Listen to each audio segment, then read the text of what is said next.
play on the line. I should have been a line coach. It's nothing more frustrating than these new generation offensive linemen, dog. Like, I don't get why they be so lazy. Like, all coaches need to start instilling a concept where they tell their offensive linemen, I need you to marry who in front of you. You married to this bitch. Don't you get no divorce mid-play and lose your fucking man and then you just give up on the shit. You still got the quarterback out here. He's the most important motherfucker on the field. He got to throw the rock. Now, when I'm cussing, I'm not mad. I'm just talking manly talk football. I just want you to understand this shit. I'm watching this Kentucky-Georgia game right now. I'm going to be showing little glimpses, but I don't want to get no copyright against me, so they're going to be little glimpses here and there. Matter of fact, let me sit in front of that bit so I can, So I just seen the Kentucky dude, right? The quarterback trying to scramble but stay in the pocket, right? You got the lineman. Let me see what's happening. Oh, come on. Y'all ain't got no receivers. You should have threw back to the little jit from Jersey. Whatever his name was, Cam something. Man, but this my whole thing. What it is, Shane, man? I'm chilling, man. I'm just watching this college football Saturday. I'm waiting for my Florida Gators to get mudded by Texas later. Hopefully they fire the coach. I doubt it, but shoot, I'm at this point. I'm not cheering for us to lose, but I'm not cheering for us to win either because I don't want him to be validated. You know what I'm saying? But I'm watching this. Y'all call it football in Ireland because I know it should be popular because they, like I said, they had some NFL games in Dublin last week. Or just went to church. That's beautiful, man. What you said? Ooh, that was nice. Look, see this jit, that's what I'm talking about. Wow, if they show the replay, let me show you something real quick. I'm gonna tell you about church real quick. Hold on. Here go the replay right here. Look at this catch. He go up and get that. 2 plays back to back. He done caught it over the shoulder. That go your number one receiver right there, if you ask me. Yeah, you went to church, you Seventh-day Adventist? I know Seventh-day Adventists go to church on Saturdays, or is that like a customary 5'11", but that boy get up there and he come down with it every time. Look at his teammates.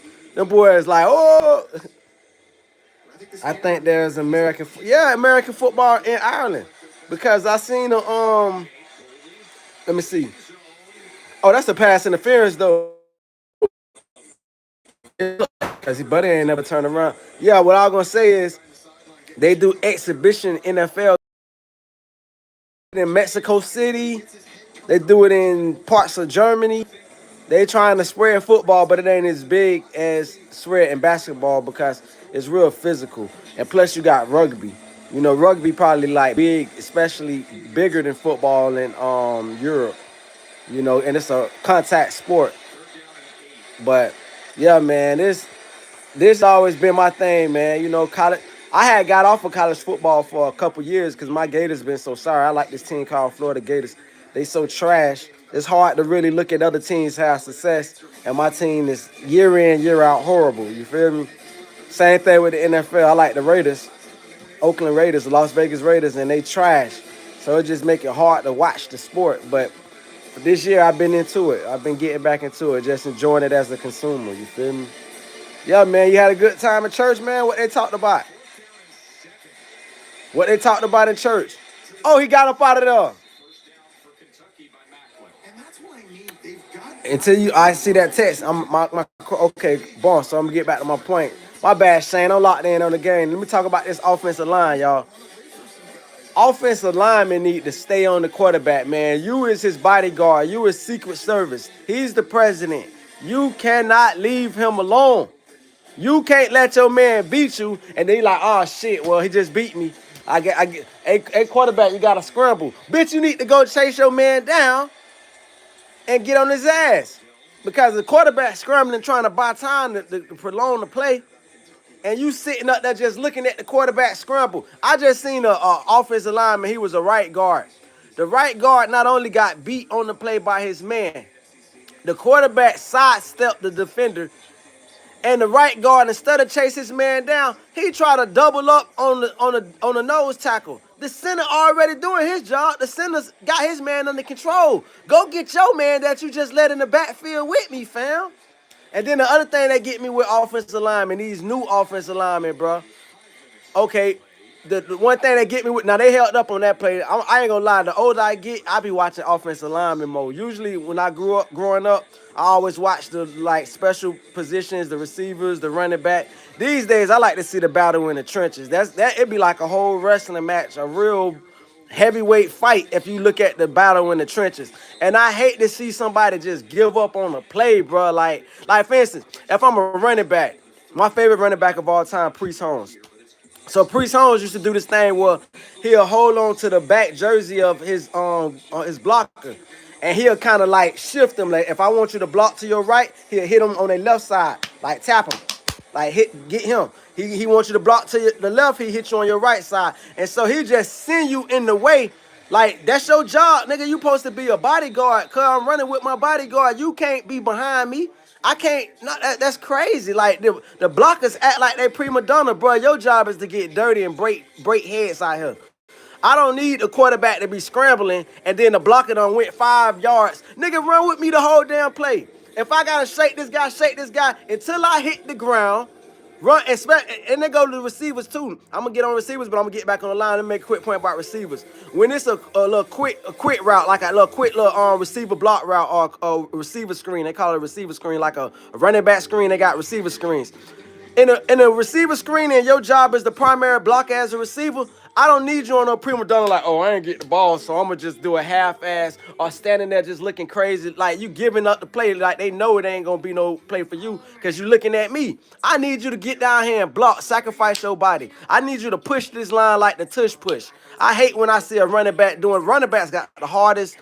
I'm gonna just call it, bro. In my opinion, running backs is the most unappreciated, got the hardest job because running backs got to take all these damn hits. They got to take hits from big ass dudes when it's a pass block play too, because these linebackers be bigger than running backs. And I got to stand up in the paint to this nigga and take this hit, but I got to come through the line and I can't even get my blockers to run with me. Nigga, run with me for 10 yards. Y'all supposed to be my escort. They call it a, what are they? Yeah, you know how a police escort works? And they got all the cars. I need a police escort into the end zone. You feel me? Anyway, he knows why. Oh, here we go. They got the trolls in here. Let me see. Some pupils were receiving their Holy Communion. Oh, there was, okay. Well, like, how does that work? Educate me on that. Holy Communion is like the blood of Jesus. Is that like what y'all do in Ireland? Like when they celebrate or memorialize the blood of Jesus, and they have communion, and what we do in America, we know we do the blood of Jesus. You have some cranberry juice, some crackers. They talk about the blood absolve us of our sins and stuff like that, and how he came to wash our sins away, and then we drink the blood of Jesus as a celebratory thing. Is that similar to what you're talking about? LBS say he knows where I live. Help me. Listen, LBS, I will help you. You just go ahead and drop a like, and I'm gonna help you. I promise you, I'm gonna help you. But you gotta drop a like. Jeremy Gaffney say 6'7". Listen, they got a song say 6'7". I still don't know what the fuck that shit mean. Like, I don't know if it's about LaMelo Anthony. I mean, his name LaMelo, not LaMelo. LaMelo Ball. I don't know if it's about him. Like, if he's 6'7" or something, I just don't get it. So I be seeing people in the comments say 6'7", and Shane said, "Yeah, okay, that's what's up, man. That's a beautiful thing, man. I'm glad you're in church, man." I myself, believe it or not, I can't even recall the last time I've been to church. I just know I got my spiritual connection with my Lord. You feel me? I have it like church in my house, within my personal talks with God. And what's up, Thomas? And my thing is, I haven't been. Only reason I ain't been back to a church is because I don't trust pastors. You know what I'm saying? Like, I love my Lord. It's just we got a whole new wave of pastors. They my age and they younger. And the people my age wasn't taking church serious like they should have been. Not unless they went to church with me, can I validate it? But I know I was going to church faithfully on my own without my parents at 16 through 18. 16 through 18, I was in church every Sunday, and I couldn't get nan parent to come, mama or daddy. And it's so funny because when my mom got deep into the church years later, she wanted to try to take me. And I'm like, where the hell was you at when I wanted you to come to church? No, I'm on a whole nother chapter now in my life. Not that I gave up on my father, but that just was a a phase I went through where I was just really going to church like that. And then I had an experience where I went through some rough times in my life and my church abandoned me. You know, that was a hurtful feeling because I believed in everything that they was talking about. The pastor was talking about. I believed in just the congregation that we did. We used to eat at the church. That was real special. We had some great cooks, and we just like that congregating. And like you say, communion. It's communion, but you really, you really getting along and galvanizing with each other and building a rapport that's deeper than talking about the Lord itself. Like you literally being brotherly and family. It's like your adopted family. It got to the point where I promise you, growing up until 16, I hated Sundays because Sundays symbolize having to go to church. You know, when you were young, because my mama did, we did go to church when we was kids, but you was young, you didn't like it, you fell asleep, you didn't know what was going on.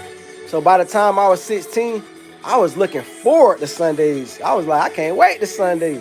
That was my favorite day. And then it went from being that, and then I went through a tough situation in life, and my church family had abandoned me. Let me turn back to this Navy game real quick. It's a complete game changer. So yeah, my church family. Let's turn this shit down too.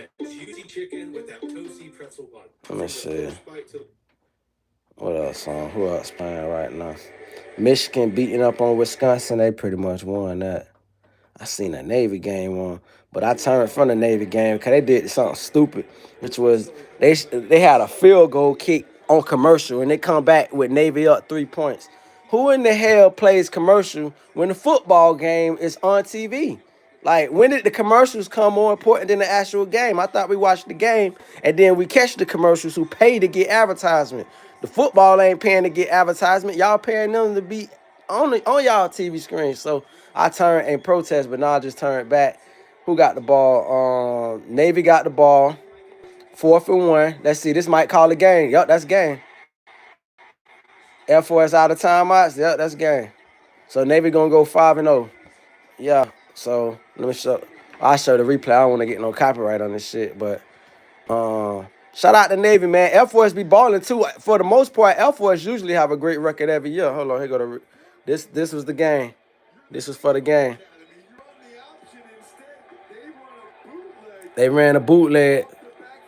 Bum. Hey, that's smart too. It was 4th and 1. That was risky, but sometimes, like, you know what's crazy? Because Navy had a chance earlier, and that's why I say I ain't like when they went to commercial. Air Force was selling out on the quarterback sneak. So I said, oh man, why they selling out on the quarterback sneak? Go ahead and let them in. When you got a defense that hungry and selling out and they showing you what they play, their hand is, let them in. You can't block all that. Let them in. Run the screen. That's the perfect time for the screen. Let them through. Run the screen, run it straight to the crib, man. But yeah, like I said, man, I need coaches. Oh, back on point of what I was talking about with Shane. Yeah, so I'm going tomorrow morning. I need to go and confess and repent for my sins. I've only started going because I want to break away from sin and strengthen my faith in Christ. Nah, that's a beautiful thing, brother. Like, you know what I'm saying? And I think you Catholic because you said you want to confess.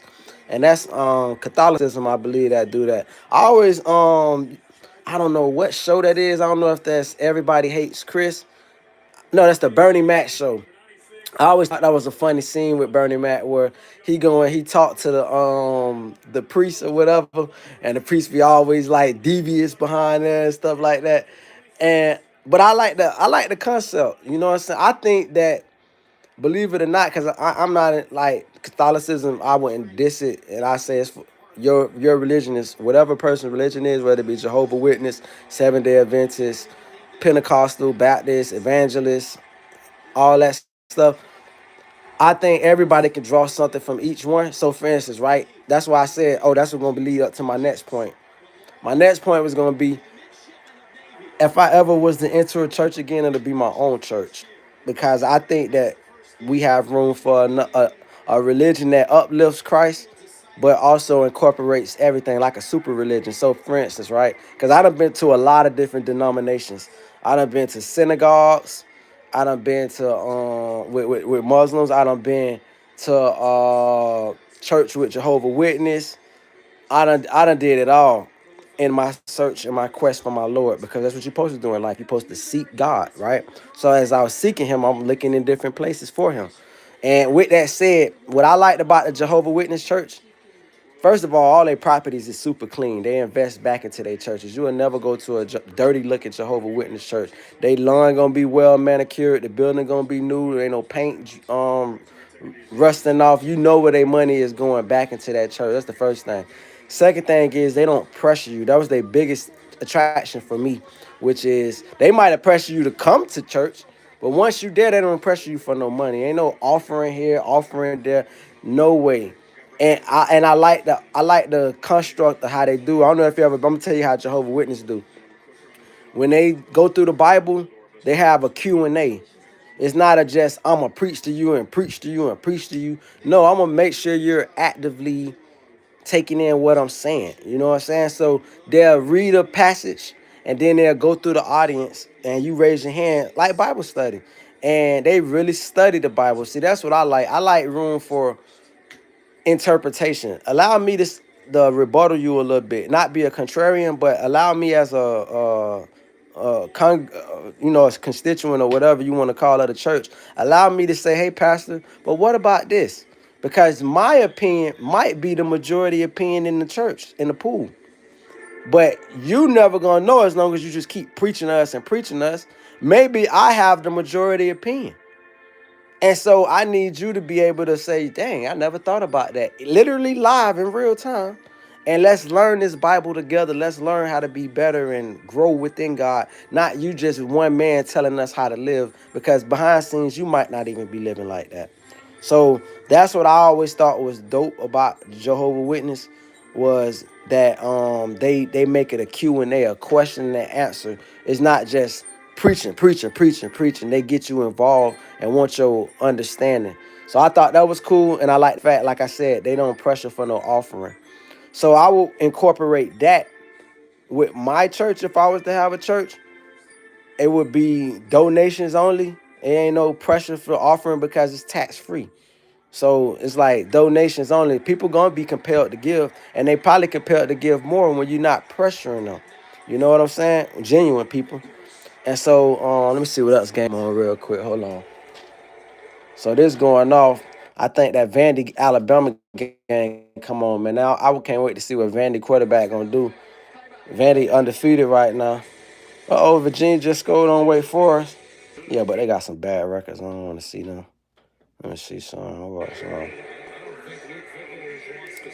Michigan. Oh yeah, that's over with. Hold on, everything. So boom. It say I've only started going back 'cause I want to break away from sin, strengthen my faith in Christ. Yes, it is. I'm going to ask the priest.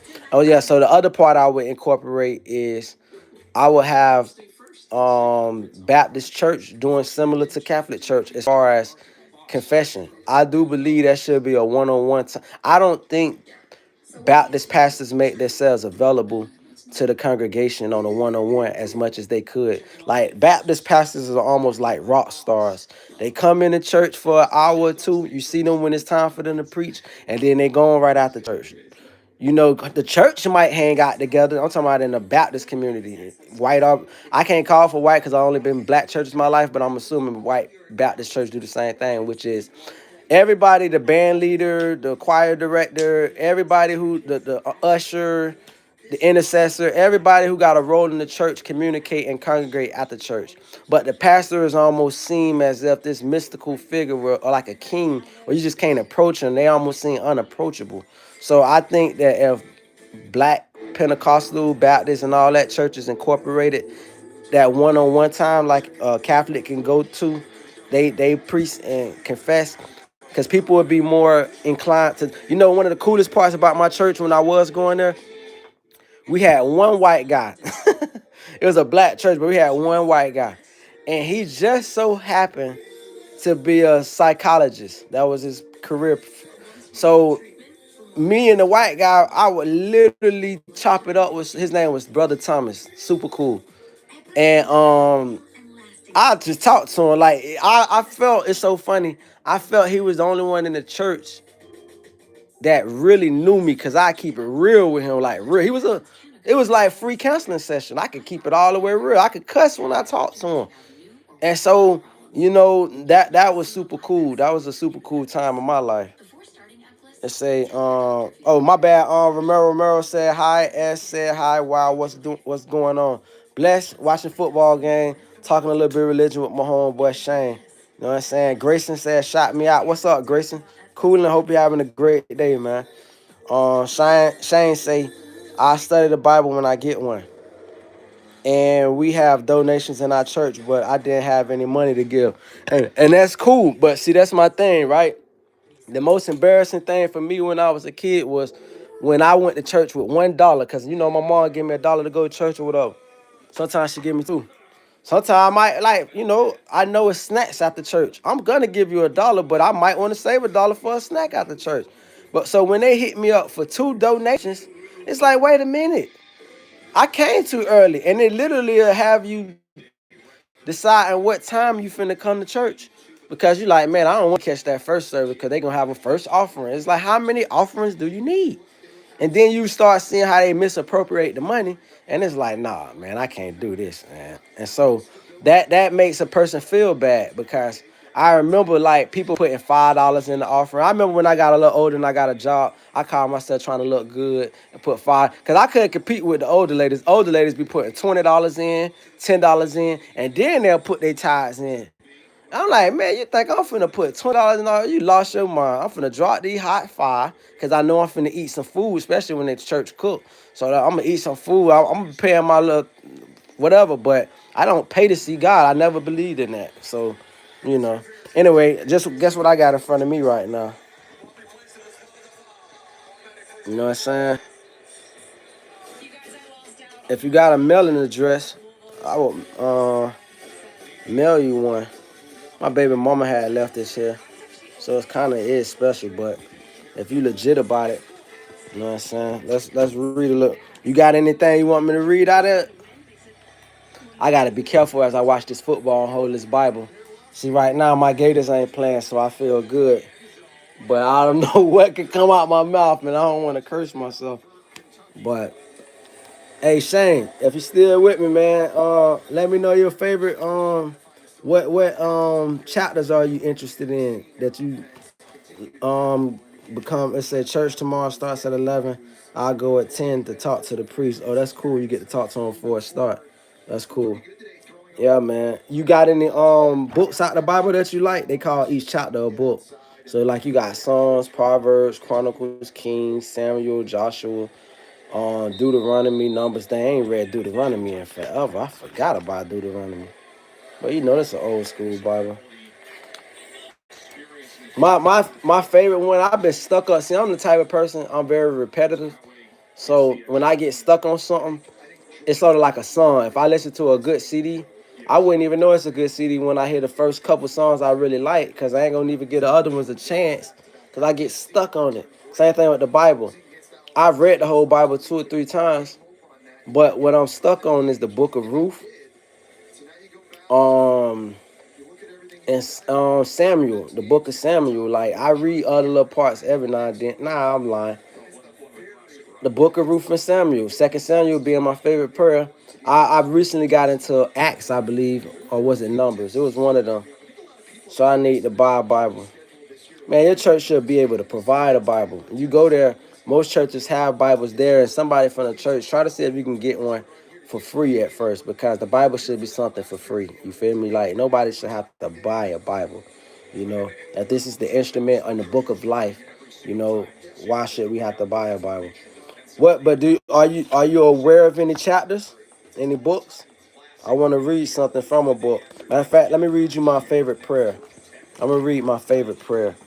So I'm gonna go to 2 Samuel 22. I ain't gonna turn this to a full church session, but you brought it up, so let's talk about it real quick. So this prayer, to put it in context, is there was David, right? You ever heard of David versus Goliath? So David defeated this guy named Saul, who was a king. And Saul plotted against David. He conspired against him. He hated him. And he set all these traps for David to fall in. And David was able to prevail, within through all of that, right? So at the end of his prayer, he gave God a shout out, and it basically was saying a thanks to how God destroyed his enemies. So it goes like this. It's called David's Song of Praise. David sang to the Lord the words of this song. When the Lord delivered him from the hand of all his enemies and from the hand of Saul, he said, "The Lord is my rock, my fortress, and my deliverer. My God is my rock, in whom I take refuge, my shield and the horn of my salvation. He is my stronghold, my refuge, and my savior. From violent people you save me." Think about that. Now, I call it a real Negro prayer, because it's no way a dude could have been in the streets in life and not really come across this prayer, because it reminds me of a street story. You know, I'm stop real quick because I want to bring it, like, it's very personal for me to read this. So it's a street story. You think about how many times God has saved street dudes' life from people that they thought was their friends and that plotted against them and that conspired against them. Most people are killed by those close to them. So God will be keeping you while you out here thinking, man, this is my buddy or this and that, or you get put in a crazy crash dummy situation or something like that, and God be keeping people. So he's saying, God, you my rock, you my fortress. Think about those fortified castles in England, where it's a wall around the castle and it's a waterway, a dredge to keep people from crossing over. That's what the dredge is for, so nobody can't just come onto it. It's a fortified wall. Behind that wall, when the doors is up, everybody behind that wall is protected. Well, that's what God was providing, a fortress. It says, "I called the Lord, who is worthy of my praise, and have been saved me from my enemies. The ways of death swirled around me." This is when you feel death all around you, death around the corner, all of this stuff. "The torrents of destruction overwhelmed me. The cords of the grave coiled around me." Meaning 1 foot in the grave, 1 foot out the grave. "The snares of death confronted me." That means maybe you was in a shootout and you didn't get hit, but that was death sitting right there and it confronted you, and he kept you from that. "In my distress, I called to the Lord. I called out to my God. From his temple, he heard my voice. My cry came to his ears. The earth trembled and quaked. The foundations of the heavens shook. They trembled because he was angry." Now, just think about that. The creator of life being angry. You know, it's this fear from a kid that every time it's lightning, if I don't feel on the court with God, because I know when I'm effing, we all know when we effing up sinning. When I'm out here wilding out and it's thunder and lightning, I get the heck on about my business, because I feel like God can just literally take me right then and there in the worst way. I don't even think there's a bigger bullet you can design, not even a missile, that can be worse than getting struck by dang on lightning. It's literally God. It's directly from God. And it's him saying, here you go. This is for all the sinning you've been doing. And if you're not in good faith with him, like, you could trust in your God all day, but see, the belief will have you scared, because the belief of knowing that he's real, the belief of knowing that he will chastise. He, just like he will save you, he can destroy you. So when you ain't in good favor with him, and for me personally, if it's lightning, I get on about my business, because I'm like, man. And when I'm in good favor with him, I don't care if it's lightning. I know I'm in favor with my Lord. I know if he take me right now, I'm gonna sit on beside him. But I know he's not gonna take me in that fashion, because that's a horrible fashion to go out. So he wouldn't take me in that fashion. He'll take me in a different fashion. So that's what I always believe. But I say that to say, if you believe in him enough to know that he could cause damage, imagine when he on your side. He quaking the earth. He's pissed about you. Imagine what he gonna do to your enemies, right? So watch this. "Smoke rose from his nostrils. Consuming fire came from his mouth. Burning coals blazed out of it. He parted the heavens and came down. Dark clouds were under his feet." Mind you, dark clouds associated with what? Lightning. "He mounted the cherubim and flew. He soared on the wings of the wind. He made darkness and canopy around him, the dark rain clouds of the sky. Out of the brightness of his presence, bolts of lightning blazed forth." See, they got that lightning. "The Lord thundered from heaven. The voice of the Most High resounded. He shot his arrows and scattered the enemy. With great bolts of lightning, he routed them. The valleys of the sea." See, this is let's keep on pace with that real quick. He scattered the enemy, right? So the enemy was all plotting together. You feel me? And He scattered them. He sorted them out because you already know chumps and lames and scary cowards. They run in packs. They're not man. It's like a hyena. A hyena can only do so much on their own, so they run in packs. Versus a lion, roams by himself because a lion don't need no clique. You did what I'm saying? Say he made darkness his canopy around him. Out of the brightness of his presence, bolts of lightning. The valleys of the sea were exposed, and the foundations of earth laid bare. Think about the valleys of the sea exposed. You know how deep uh, down to the ocean crest? That's miles down, spread and all of that. You did what I'm saying? Anyway, I'm gonna put this down because you don't step to the side a little bit, and I don't like when I'm talking about something very personal to be even to know it for the slightest bit. So, but yeah, that's my favorite prayer. That always kept me grounded. That prayer has saved my life, and it has saved other people's life from me. And I thank God for that. I thank Him for that humiliation, to humble myself in humility and understand that He is the ultimate judge. And if I do dirt, He gonna know. And about what, like a lot of folks in this world are what you call sneaky criminals. They feel like they do stuff that they want to get away with, as most people do. Want to do dirt and still be free. Want to kill and beg for their life when it's time for the judgment wrapped upon them.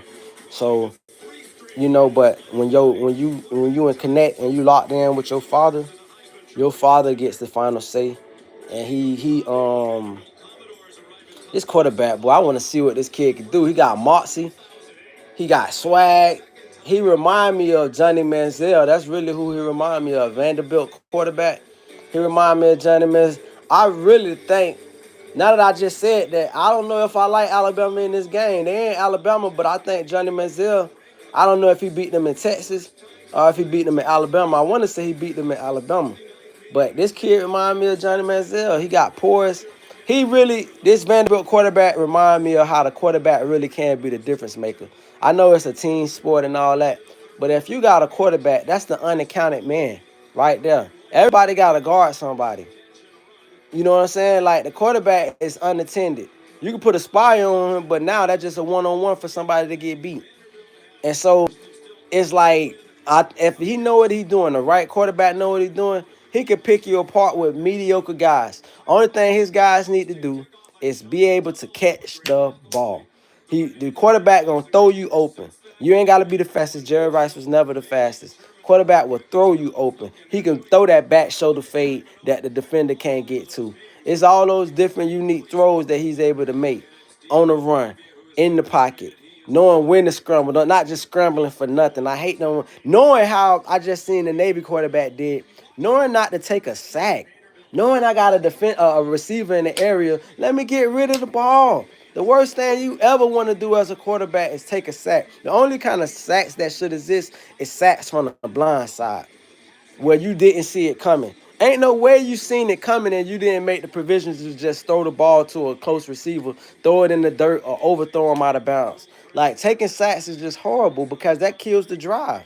Sacks is drive killers. So we're gonna see how this game go, man.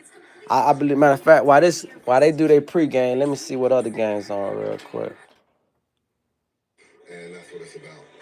Okay, the Blue Jays finna play, but we not watching no baseball right now.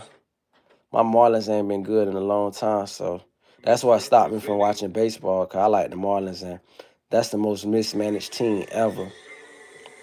You ain't never seen a team produce more, how do I want to put it, all-stars than the Florida Marlins.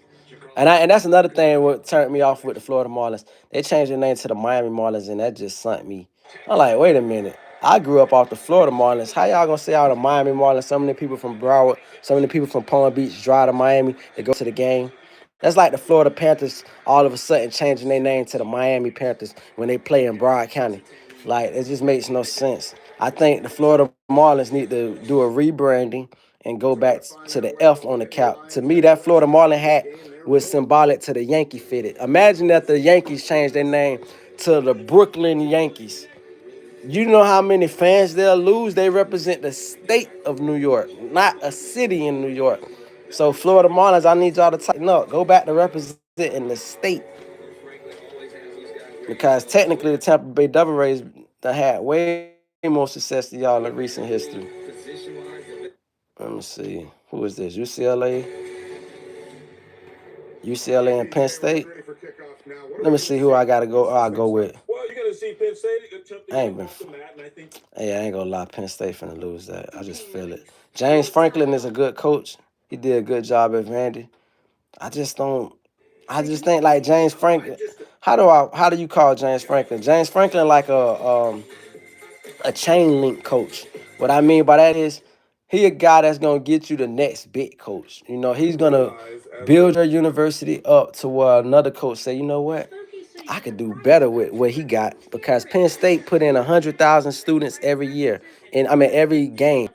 So if I get that kind of money that he got, where I could do that kind of recruiting that he got in the state of Pennsylvania and the surrounding, you know when just because you're in Pennsylvania, you can go national when you with Penn State. They got that kind of budget. So another coach will see them. Like let's just look at this the Boer guy. Now he's replacing the greatest coach of all time, college football, Nick Saban. It ain't no going up from there. But it attracts other big time coaches by the success that was had. Look at Buddy who went to LSU. I don't think he's ever gonna win the championship in LSU. But I can't think of their coach name. But he replaced Les Miles. Think who Les Miles replaced? Nick Saban. This is why I be talking about Florida Gators. Can somebody clip this or something? Do all the you can go back to this video. You can edit it. I ain't putting no block on it. I need my Gators. This is when I argue with fair weathered fans, and I don't like fair weathered fans, meaning that those fans, look, Notre Dame just kicked it off. They playing Boise State. And Notre Dame having a down year. Anyway, fair weather fans is the type that keep a coach around for 6 years, 5 years. Versus you look at how Alabama work. You have 2 bad seasons with Alabama, you out of there. We want to treat us fans like we got ADHD.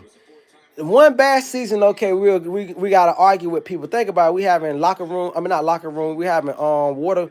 What they call it? Cooler. You know the little water jug, whatever. Conversations around the water, whatever. And it's like you gotta argue with people, your friends, your comrades about how bad your team is, why they gloat about their team. And then the next year y'all have another bad year. And then the next year y'all have another bad year. It's like at some point, how much loyalty do you want to get out of me? Hey, I can't watch this Notre Dame game. This just look like it's gonna be a boring game. Plus, that green is killing my eyes. Like somebody tell Notre Dame that's not a good look. All that green, goodness gracious. Notre Dame on right now, bro. Hey Shane, if you're in the room, Notre Dame playing. They got that Irish Shamrock green on, but they whole uniform is that. It's just hard on the TV. Like they got a green backdrop too. It's hard on my eyes. Let's wait for this Alabama game to cut off. Yeah, so it's like, and this is how you run your organization, bro. Like another thing is to the ADs, athletic directors. You don't go to a lesser conference. That's like going to a high school and recruiting the coach of a high school. Unless you're a person that done won 20 state championships in 25 years, I'm not interested in recruiting you from high school to this professional major program. But leave it to the Florida Gators. We go to the lowest programs, lowest conference, and we say, hey, come drive this fancy car when you got history driving a damn okay, a Pinto. You go from a Pinto to a Lamborghini, and we expect you to control this Lamborghini. Come on, man. Like, it's crazy, bro. We got it. Explain to me, I don't understand why we got a guy named Billy Napier, right? They give him a big, crazy contract, a life-changing contract. Bro, if you want to pay the man a lot of money, just pay him a lot in a little bit of years. Give him 10 million a year if that's the case. Give him 10 million 2-year contract. That way because that seemed like that was the objective to just make him rich. Now they want to say, oh, we can't afford to void the contract because it'll cost too much. You weren't worried about the cost when you gave him the bad contract. That's what's crazy. Like, you wasn't worried about the cost when you gave him a 7-year contract. He've never won no game in the SEC, no attack to the SEC. SEC is like a farm league for the NFL. NFL go pick from the SEC first, then they go to the 10, then everybody else, if you're lucky, you can get undrafted and get in the NFL, or we might pick you. But it's pretty much SEC, Big Ten at this point. It's been SEC a long time. So why would you go get a guy from basically a FCS school, not even a bowl division school? It's a bowl division, but they might as well be a FCS Division II school.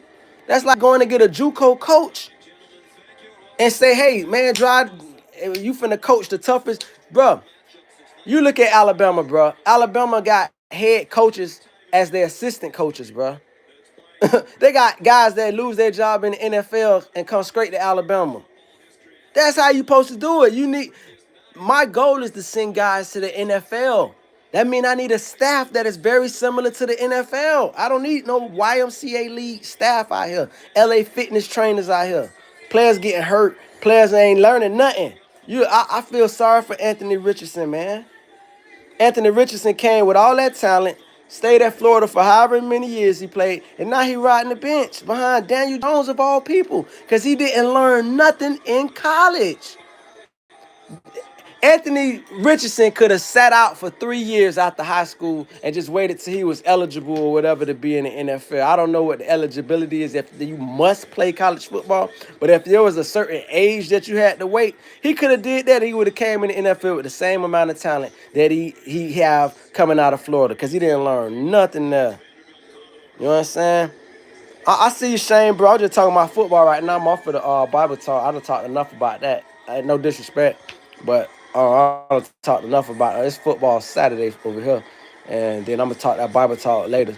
But right now, God know I done did this mission. I done read the Bible, dropped some verses. People can come back through these and review what I was hollering about. But I did start this off by screaming about football, and that's what this is. So yeah, Vandy hitting the field. I want to see what this kid Papa do, man. I'm gonna predict. Let me try to predict what the game gonna be. I think it's gonna have a score of. It's gonna be a shootout. I'm gonna tell you that right now, because I don't see Vandy defense stopping Bama like that. So it's gonna be a shootout.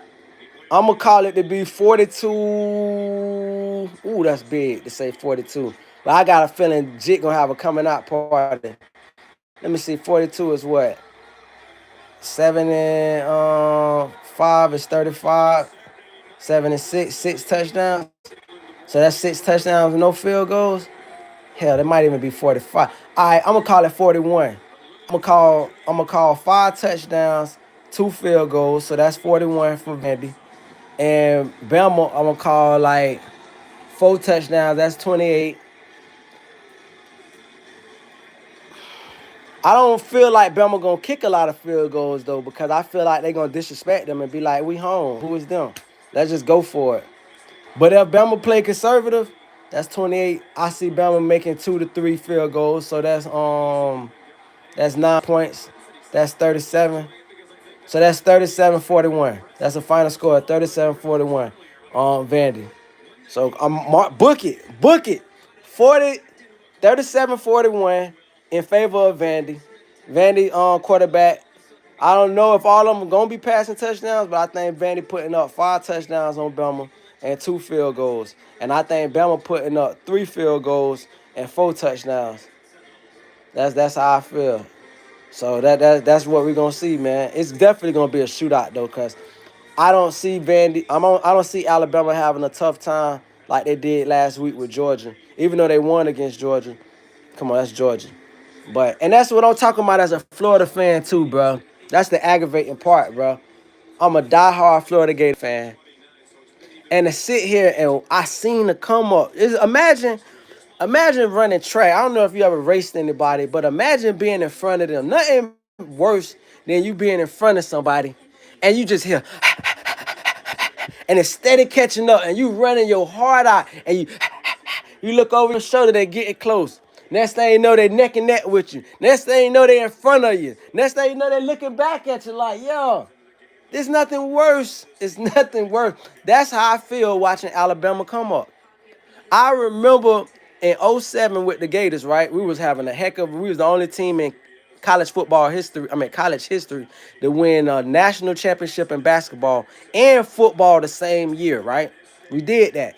So we was the title town. We had Joakim Noah, Al Horford, Corey Brewer. We had all these NBA guys. We had Tim Tebow. We had Percy Harvin. We had Aaron Hernandez. We had Brandon Spikes, Lucius Purifoy. Man, it's just so much dang on talent. The Pouncey brothers. We had everybody, bro. It was an all-star cast. And Nick Saban, I watched how hard they played us. And I said, boy, them boys coming. Them boys coming. And I don't know at the time because I remember everything about that time. I want to say what we could have done to stop Alabama. I don't know how much we could have did other than just compete. Meaning that, so for instance, we had beat Alabama in a regular year, but it was a closer game because we was blowing them out before. And this is when Nick Saban first got there, right? So we won the national title in 2007. So I'm like, boy, Alabama on the way. Oklahoma was balling. I think we beat Oklahoma that year. So, or it was the second championship we won. But the point is, I could see Alabama was there because they was in the SEC championship every year. You know, I wasn't the only one saw that. Urban Meyer seen that. And next thing you know, Urban Meyer's talking about he's having heart problems. I ain't gonna never forgive him for that, bro. That was the most cowardice thing I ever did. He would have been better off retiring right then and there. You feel me? Like, he would have been better off retiring and saying, you know what, I want to move. I got NFL ambitions. But for him to run from Nick Saban like that, it just was disrespectful. So I think the best thing we could have had at that time was Urban Meyer's to stick it out. We lose to Alabama in 08. He would have been there in 09. We lose to Alabama in 09. And now we would have been recruiting off of that. He would still been Urban Meyer, keep his staff. Nobody was recruiting Charlie Strong to come be their head coach at the time, even though he was getting looks, but no major universities. So your defensive coordinator, if I'm Urban Meyer, I'm paid Charlie Strong whatever salary they trying to pay you, bro. I'ma match it. Because that was the key to our success, our defense. As much as people like to be on Tim Tebow, we had Riley Cooper. He made the NFL. We had another receiver too. It's Percy Harvin, Riley Cooper. I want to say Phillips. Something. Hold on, let me see what's going on with this Bama thing.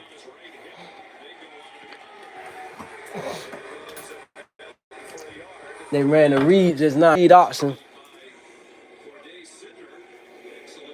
So yeah, so the thing is though, I think we would have bounced back, bro. We'd have did a good job bouncing back.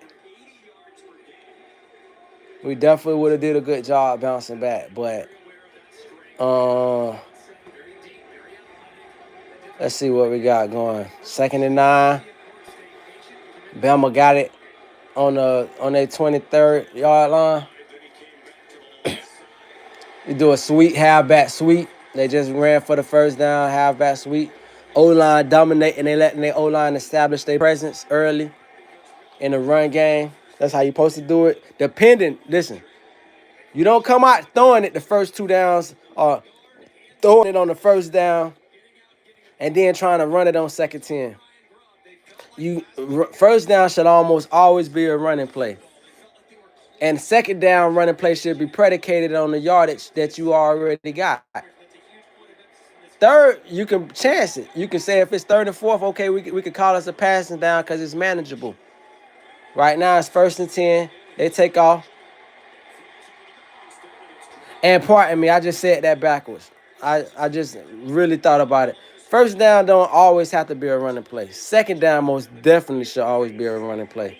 So even if it's 2nd and 10, first down, you still got the advantage over the defense where they don't know if it's going to be a run or a pass. 2nd down, they don't know if it's going to be a run or a pass either, but you got to get something.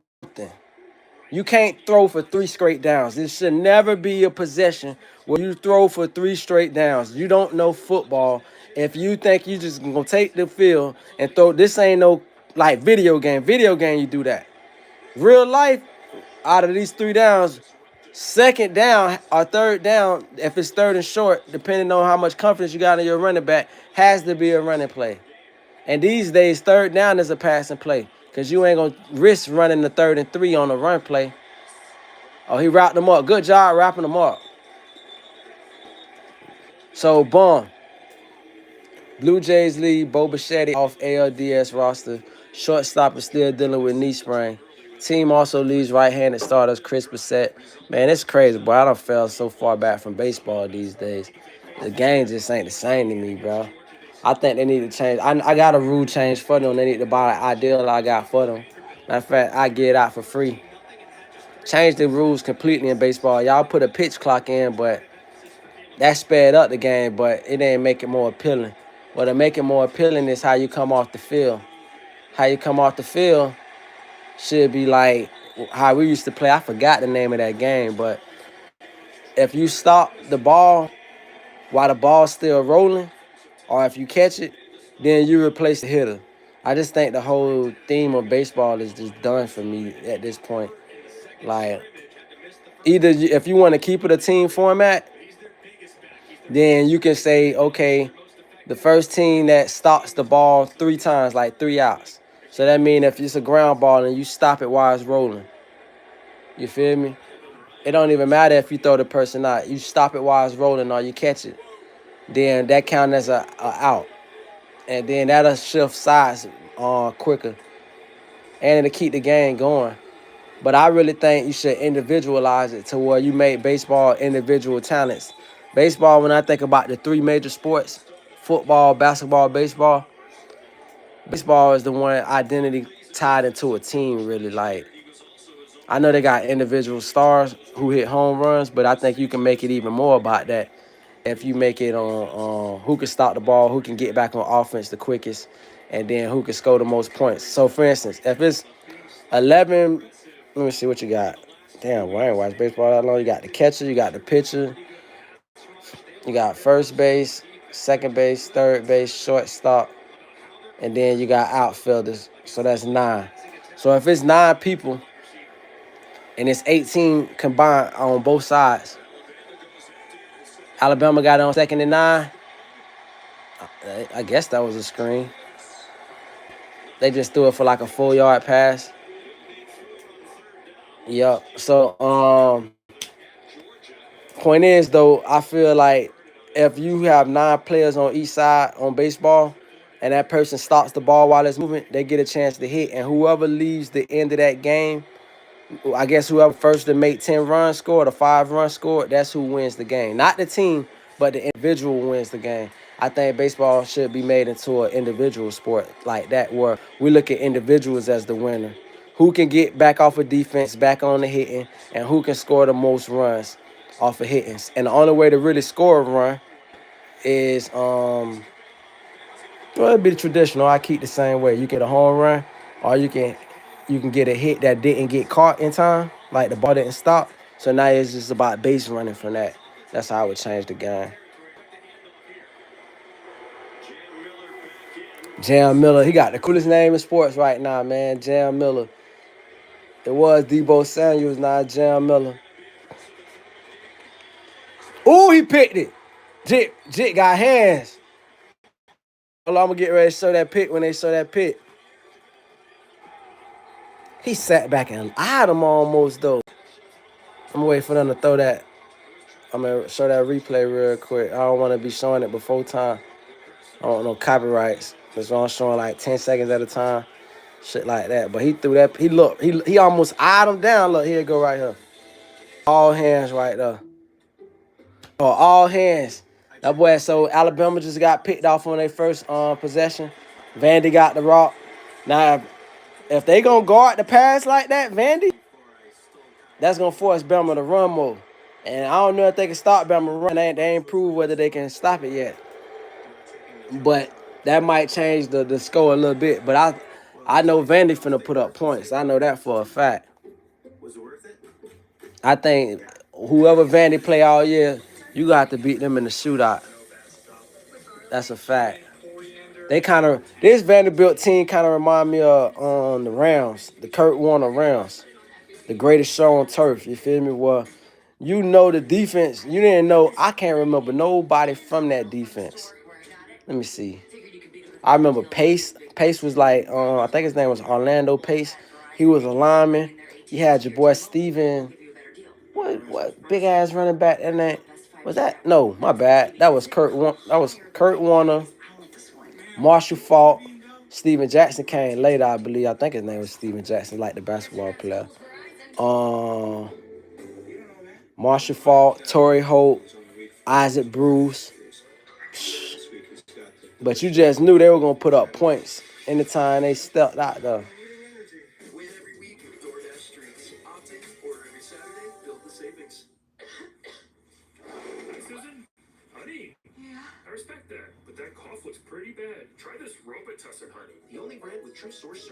I had that Robitussin honey before. That shit ain't really do nothing. Pardon me, Lord. I'd rather take me some honey and boil it in some water. Rather than think honey just gonna work for me. What's up, man? Who in here, man? That ain't you, Shane, is it, man? I'm about to start the stream, man. I ain't good at this long term stream. I think I need a full setup where I can set the phone down. I can have me like a projector like the professional streamers do, you know, where they can show you stuff or they can pop it up and make it into the screen. I don't know, I'm learning. I should have went to Screaming University. Ain't one in that Screaming University they have, man. I ain't screaming for the unks. Somebody started screaming for the unks, man. Cause it's a young man sport, man. I'll try, man. I'll try.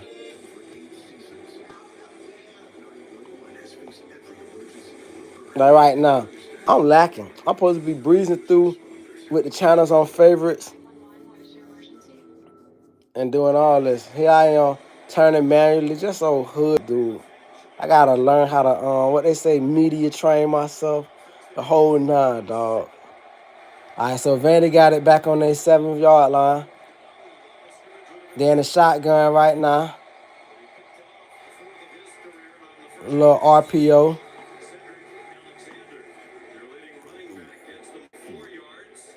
Cedric Alexander just ran a little off tackle. Got 4 yards. Nothing too spectacular. But you don't need all that spectacular because now you set up second down for the pass. I doubt they're going to wait to pass on third. But I wouldn't be surprised if they run again, too, because they still on a 11-yard line. But I just think this is where you could take a shot. Yeah, they do take a shot. Jit, don't tell me you stepped out. You retarded. Scary. That was a bad catch. I get it here and throw it in the best spot, but bro, nobody was even near you. You scared. He was scared to get hit. Look at this. He could have sold that. Look, he could have sold that. Just catch it right now. Stay still. Oh no, he in. He in. Yeah, he in. But I just think he made that catch way more harder. He could have toe tapped that. Or stop early. It's like he was trying to avoid that hit at the same time. He was trying to catch it while going back. I know his momentum was taken like that, but I ain't gonna lie. Depending, like I said, for a good quarterback, you should take the hit. For a bad quarterback, don't take the hit. But if I'm about to be pick six, and if you put me in a position where I gotta expose my ribs and then get me teed off on this man coming full speed at me, ready to tee off my ribs because you can't put the ball on the money, bro, this ball finna get overthrown. I'm gonna look at it and get prepared to make contact with this defender. You ain't finna get me tore up like that, man. So that's how I feel about that. They showing a Mavis Tire commercial. I gotta learn. I gotta get back into that. I ain't worked on my own car since I had a BMW. I changed the brakes on my BMW because that junk was expensive. I was like, hell no, I done paid enough for all the parts. I'm gonna just do it myself. And then I had a 1996. What was that? A Corolla? I think that's the best car ever. I don't know if it was I think it was a Corolla. I had a 96 Corolla before. That was the easiest car to work on of all time. Everything was right where you needed it to be. The spark plugs right there. You could do it. I did a tune-up on that. And it was direct plug-in, or was that on my Pontiac? Even if it was with the rotor wires, I still in the distributor cap. Everything was right there for you to work on. All right, let me see some of the other games real quick.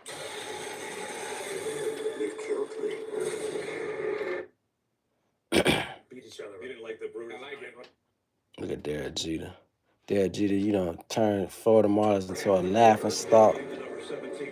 Damn, UCLA up on Penn State already. I told you they were gonna whoop on Penn State. James Franklin not that guy. He's not. This is what I was telling y'all. He's a chain link coach. He there to hold it down and not make your university look too bad. But if you think James Franklin gonna get you in the college football playoff, you can forget about it. Some guys just got it, some guys don't. This Franklin DeBoer guy, that was an impressive win against Georgia last week. Cause I was saying to myself, man, okay, he had maybe 2 good years in Washington. It might have been questionable when you coming behind the greatest coach of all time, but he definitely would have been good enough to get hired by the Gators.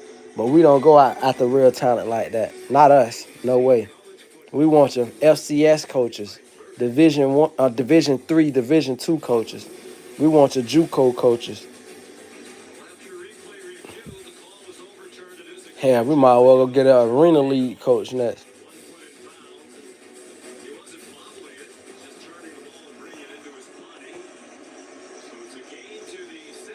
Yeah, but 1st and 10, that wasn't the first. Should be 3rd and short right now. Ain't it? I don't know, but whatever. 1st and 10. Uh, Better got 1st and 10 on the 18. Then shotgun formation. They run another off tackle to the right. That's what it looked like. Oh no, he's scrambling to the right though. I knew it was going to the right. Okay, they got a 9-yard play on it. Hey, I'm finna show off my what do you call it? My my play recognition. So I knew that was going to the right due to the fact that the way they had the running back in the offset position, and then they was running motion to the right because that guy gonna probably be your lead blocker. But instead of to be the lead blocker, he ended up being a receiver. Come on, show me the overhead so I can call the play out like y'all. They ain't showing me the over. They show it to me late. Ooh! That boy got 8. Oh, let me show you the hit. Wait for them to show this hit. Hold on, I'm gonna wait to turn that bitch around when they show the replay. I don't want to just be showing. Here you go. Somebody say sometimes you gotta get down. Especially when you're the quarterback. Get down, nigga. You got the first, get down. All that moving the shit, standing up, trying to prolong the play. Like I told you, blockers don't do what they used to do back in the days. When they come and still got your back. Blockers sitting back there looking at you like he the quarterback. Hey, this kid gonna go #1 overall. Let me call it right now. Matter of fact, the NFL do stupid stuff too. I can't say he gonna go #1 overall because I was saying Jalen Daniels. The year before Jalen Daniels came out, because he came out the following year. But I said the year before that he should be #1. And the year he came out, he wasn't even #1. And look what he did as a rookie. But my eye ain't the NFL scouts, professional scouts, I guess. They're in a bunch formation right now. He running to the left. Oh, he chose to go out the right. Ooh! He got through there. And he's slow as fuck. You finna let them hawk you in? I finna say. I thought they were going to the left because they were packed on that left, but he went off the he went through the A gap. Got through there. Watch this. Or is that the B gap? I don't got A. Is it going A in? I want to say that's the A gap. Anyway.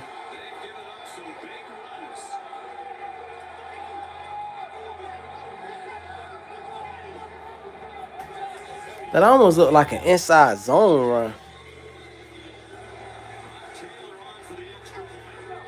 Wait till they show that replay. See, and that's the thing that's worrisome about Caleb DeBoer.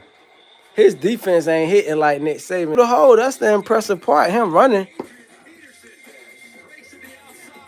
He's slow as hell though. I ain't gonna even lie. He damn sure ain't running on the track team. But he got through there. Looked like he was almost even giving up. I don't know if he even ran that far before. I'm getting sleepy. About to cook me some lunch. I'll do the screaming thing later. Like I said, my prediction for this Bama game is going to be 41-37. After looking at it right now, 41-37 Vandy way. After looking at it, I'm going to keep Vandy with 41, but Alabama might. Boy, they looking like 41-31. I'm going to call it 41-31. So instead of 41-37, I'm taking 6 points for Alabama. 41-31 Vandy. Let's see how close I be. I'm going to come back and clip this later and show I know what I'm talking about. All right, y'all take it easy on my man.